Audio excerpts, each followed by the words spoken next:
Jadi di sini kita dari kelompok 5 akan menjelaskan tentang virus HIV. Halo semuanya. Perkenalkan, nama aku Adis dari Universitas Antasari. Nama aku Dwi Nazarkasih. Dan kita dari kelompok 5. Jadi hari ini kita bakal ngejelasin apa sih HIV itu? Tahu nggak? Apa ya?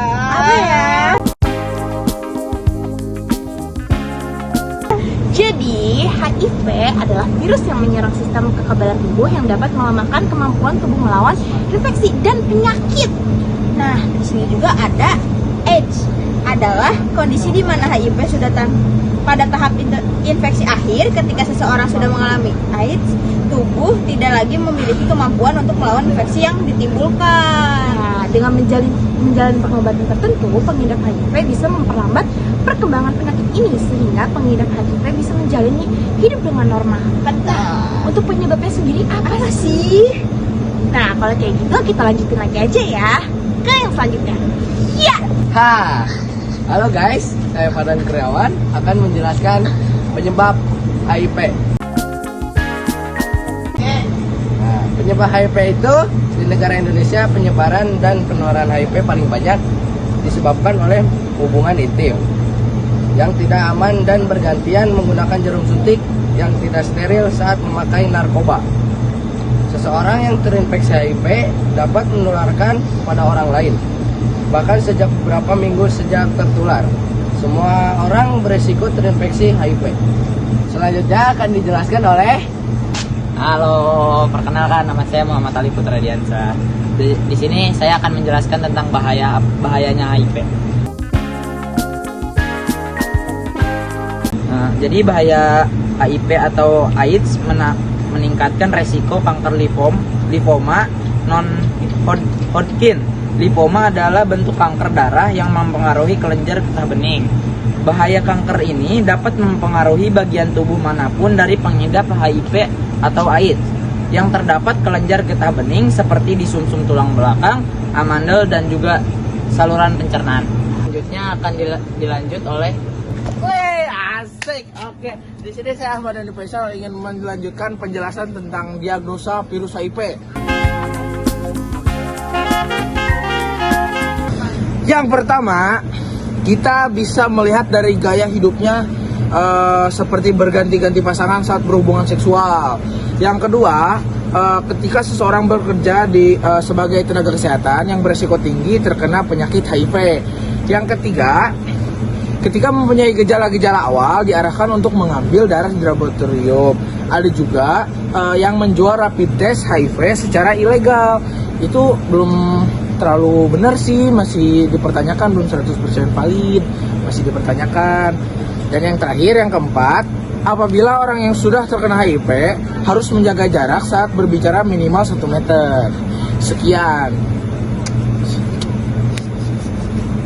Belum beres. Oke, perkenalkan nama saya Raji Sulaiman. Di sini saya akan memberikan solusinya.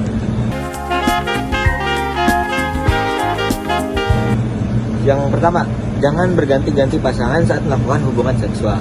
Yang kedua, jarum suntikan yang tidak steril.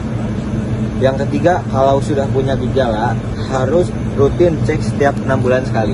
Jadi, saya akan dilanjutkan oleh teman saya.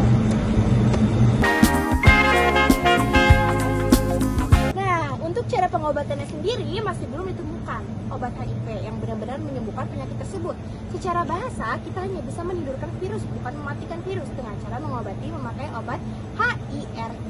Dan itu pun hanya menekan viral load-nya. Untuk strategi selanjutnya, kita tanyain dokter yuk.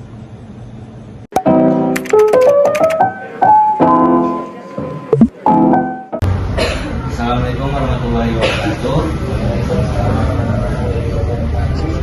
Jadi di sini kita sudah bersama narasumber yaitu Dr. Ilham. Kami di sini akan bertanya tentang virus HIV. Ada sekitar 8 pertanyaan. Oke, jadi Dok mau bertanya apa itu HIV? Oke, pertama-tama kita lihat dari kepanjangan dari HIV atau kan HIV itu adalah singkatan ya, Human Immunodeficiency Virus. Nah, ini adalah virus yang menyerang pada kekebalan tubuh seorang manusia. Jadi ketika virus itu masuk ke dalam tubuh manusia, nah kekebalan tubuh yang dimiliki oleh setiap manusia itu akan ditekan turun. Jadi banyak penyakit yang bisa masuk setelah HIV itu sudah masuk ke dalam tubuh atau sudah terinfeksi oleh virus HIV. Terus penyebab HIV itu apa sih? Penyebab HIV itu berasal dari virus yang memiliki spesies lentivirus namanya. Itu penyebab virus HIV. Kalau lewat apa saja sih penyebarannya? Oke, penyebaran virus HIV jelas disebarkan lewat dari cairan tubuh manusia. Cairan tubuh manusia di sini jangan salah tangkap, bukan seperti keringat, bukan seperti ludah, tapi seperti cairan vagina, cairan sperma, darah, itu jelas mengeluarkan virus HIV tadi. Jadi ketika kita berjabat tangan dengan orang HIV yang dia tidak memiliki luka, kita tidak memiliki luka, berarti kan tidak ada penyebaran lewat darah ya, itu tidak ada masalah. Atau kita tidak sengaja bersentuhan kulit, dia tidak memiliki darah, dia tidak memiliki luka, itu tidak ada namanya port of entry atau tempat masuknya virus tadi.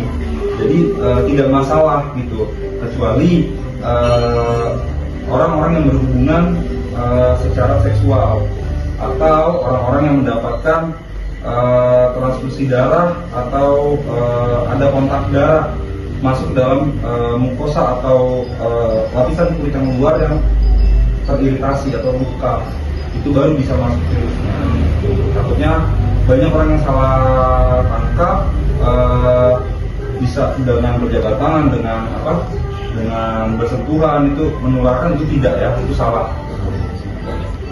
Untuk selanjutnya sendiri, apa sih dok bahaya yang ditimbulkan dari HIV itu sendiri? Oke. Bahaya yang ditimbulkan dari HIV jelas ketika setiap manusia itu memiliki sistem kekebalan tubuh. Sistem kekebalan tubuh ini punya fungsi untuk melawan entah bakteri, virus, ataupun jamur yang masuk ke dalam tubuh.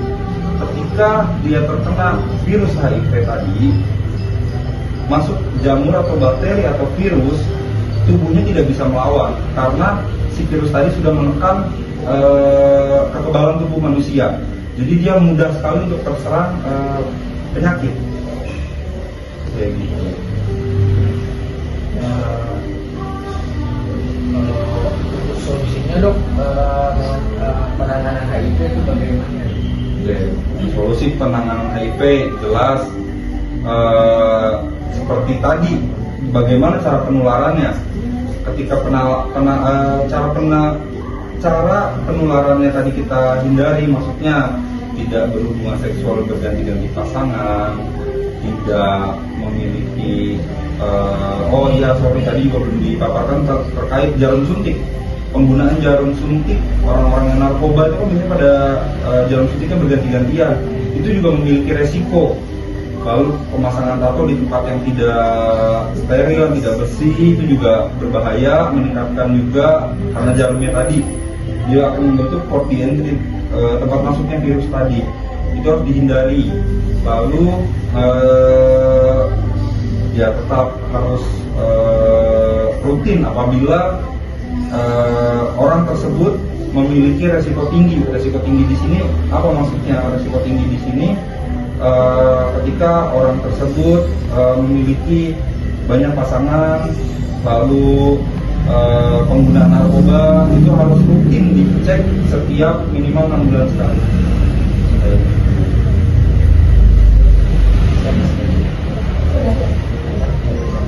Cara mendiagnosis bahwa seseorang terkena HIV itu apa sih?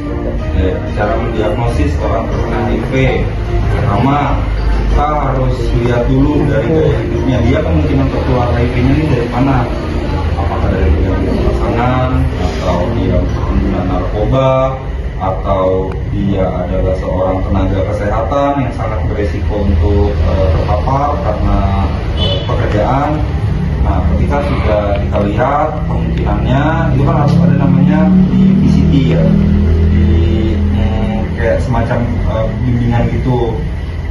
Ini kemungkinan dari mana, terus dia pernah nggak terkena infeksi menular seksual kayak gonore, sifilis dan segala macam. Itu harus ditanya dulu detail. Setelah ditanya detail, lalu diarahkan untuk cek darah ke laboratorium. Itu kalau misalkan mungkin beberapa ada yang dijual bebas ya, rapid test namanya, rapid test untuk HIV. Itu nilai kevalitannya juga masih dipertanyakan, tidak 100% valid. Jadi si sampel darah, dicek darah, itu cek HIV. Ada beberapa metode sebenarnya, ada metode ELISA, ada melihat hanya antibody, itu yang paling lemah antibody, dan ada pemeriksaan yang HIV yang lainnya, itu ada di laboratorium, itu dicek lewat darah, nggak bisa dicek lewat hanya di kero, itu nggak bisa ya, artinya ada dengar gitu, ada dengar bukan fakta gitu. Cuman beberapa juga yang pernah saya baca, air liur juga apabila dia sudah mengandung antibody pada virus HIV itu bisa dicek juga, cuman itu tidak valid, bukan tidak valid, validitasnya masih diragukan. Yang paling benar itu cek darah.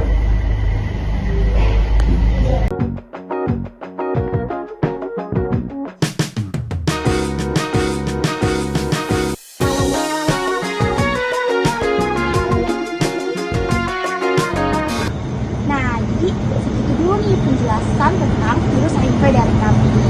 Sebelumnya kami mohon maaf jika ada kesalahan kata dan juga kesalahan penjelasan dari kami yang kurang. Jadi, wassalamualaikum warahmatullahi wabarakatuh. Terima kasih. Dadah. A few moments later. Yang kedua, jarum suntikan yang tidak steril. Kan satu bisa Bombastic side eye.